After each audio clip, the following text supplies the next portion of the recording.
Abakyala bano abeegattira mu Maria Magdalena bagamba nti balina okujjukira omukyala Maria Magdalena kubanga kyakulabirako eri abakyala bonna mu nsi. Wano omulabirizi eyawummula ow'Emityana George Sennabulya wakubiririza abakyala bano okubeera obumu n'okwagalana babeere ekyokulabirako eri bannaabwe. Era yeyagenda nga bamaleka mbayibiremu mubagambe tali wano azukidde manguwe mutoke komekwano jejo tali wano bamalayika nga bagamba mukyalani Saisi Petero ate mwana wange. Ono era asimye abakyala bano omulimu gwe bakoledde ekkanisa ya Uganda nga bawaayo wamu n'okubunya enjiri mu ggwanga. Ababerezi singa kwaita bannamwandu kubanga ddala mutuufu bakola omulimu gwa nsuso. Abakyala ab'enjawulo boogedde ku lunaku luno ne bagamba nti Mariamu kyakulabirako ky'amaanyi gye bali ne basuubiza okwongera okumugoberera.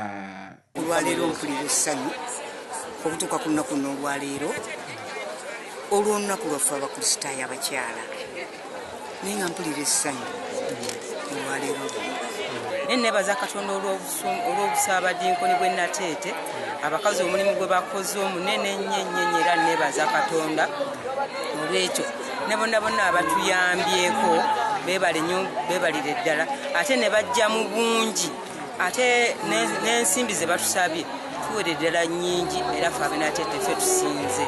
Mukama atukoledde olunaku bulungi nnyo mu mwoyo mu mubiri obudde bwa mukalwe naye ate okusinga ennyo mu by'omwoyo nga tujjukira omukyalo oyo Mariamu Magdalena eyalaba Yesu eyakolanga byonna n'asookayo abasajja ne yeewaayo naye ng'okwewaayo kwava ku kulokoka. Mukama yamusumulula, Yesu yamusumulula n'amugobamu emizimu gyali 7 kakati n'amanya omuwendo gw'okulokoka. Ndowooza naye yeetunulamu naga nti oba nandibaddewa senga saasumululwa. N'olwekyo olw'okusumulwa ne yeewaayo n'aweereza Mukama n'agaba n'afa ku buweereza bwa Yesu. Akulira abakyala abakristaayo mu bulabirizi bw'e Namirembe mukyala Jane Male yeebazizza abakyala okwegatta naddala mu kubuulira enjiri n'okukola emirimu gya Katonda. Abakazi obubaka bwe basindikira tubeere ebbaluwa esomeka era tubeere munnyu gwansi kubanga omunnyu bwe gugwamu ensa balirunga munnyu nabaki era tubalenga ebibala bibeererewo ddala nga tutambula ng'abanunule ng'abalonde abatukuvu nga tugenda mu ggulu.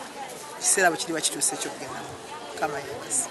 Buli mwaka abakyala bano abeegattira mu kibiina kyabwe ekya Maria Magdalena bakuza olunaku luno olwa Maria.